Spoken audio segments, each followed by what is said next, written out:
एक ऐसा नाम जिसे सुनकर आज भी अंग्रेजी हुकूमत की रूह कांप जाती है। एक ऐसी जगह जिसने जंग आजादी में देश प्रेम की वो मिसाल कायम की, जिसका खौफ अंग्रेजों के दिलों में आज तक जिंदा है।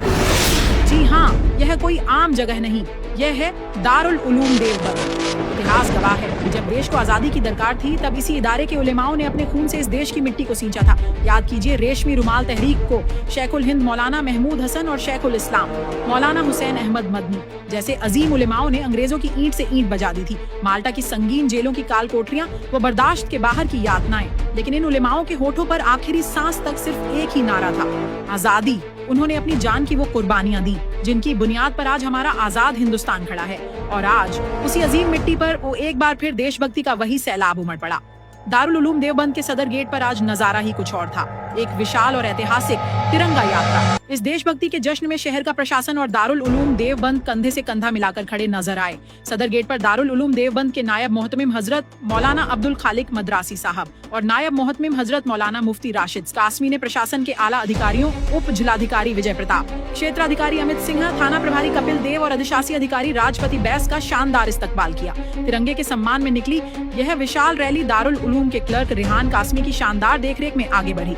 इस पूरे हुजूम का, इस पूरे निजाम का ऐसा बेहतरीन प्रबंधन दारुल इकामा के नाजिम हजरत मौलाना मुफ्ती अशरफ अब्बास साहब और दारुल कुरान के सभी असातिज़ा ने संभाला। इन हजारों बच्चों को देखिए, इनके हाथों में लहराता तिरंगा और दिलों में अपने बुजुर्गों का वही जज्बा। आज दारुल उलूम में पढ़ने वाले इन बच्चों ने यह तिरंगा यात्रा निकालकर पूरी दुनिया को एक ही पैगाम दिया है। यह सिर्फ एक रैली नहीं है, यह एक ऐलान है। यह बच्चे बता रहे हैं कि जिस तरह इस देश की मिट्टी के लिए हमारे बुजुर्गों ने फांसियों के फंदे चूमे थे, अपना सब कुछ कुर्बान कर दिया था, हम भी उन्हीं के वारिस हैं। अगर आज या कल इस देश को हमारी जरूरत पड़ी तो हम भी इस वतन अजीज के लिए अपनी जान कुर्बान करने को हर पल तैयार खड़े हैं। दारुल उलूम देवबंद कल भी देश के लिए खड़ा था, आज भी खड़ा है और हमेशा खड़ा रहेगा। जय हिंद।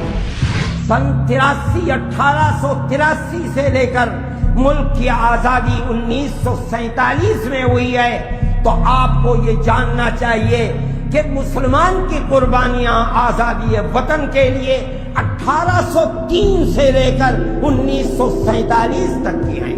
वो मुसलमान जिसके आबा व अजदाद ने लाखों की तादाद में 1831 के अंदर आजादी वतन के लिए सैयद अहमद शहीद रहमतुल्लाह अलैहि, शाह इस्माइल शहीद रहमतुल्लाह अलैहि की क़यादत में बालाकोट के मैदान में जामे शहादत नोश किया और फिर 1857 के अंदर दिल्ली और दिल्ली के कुर्बो जवार के अंदर जामे शहादत नोश किया और सन 1947 तक फांसी के तख्तों पर चढ़ते रहे।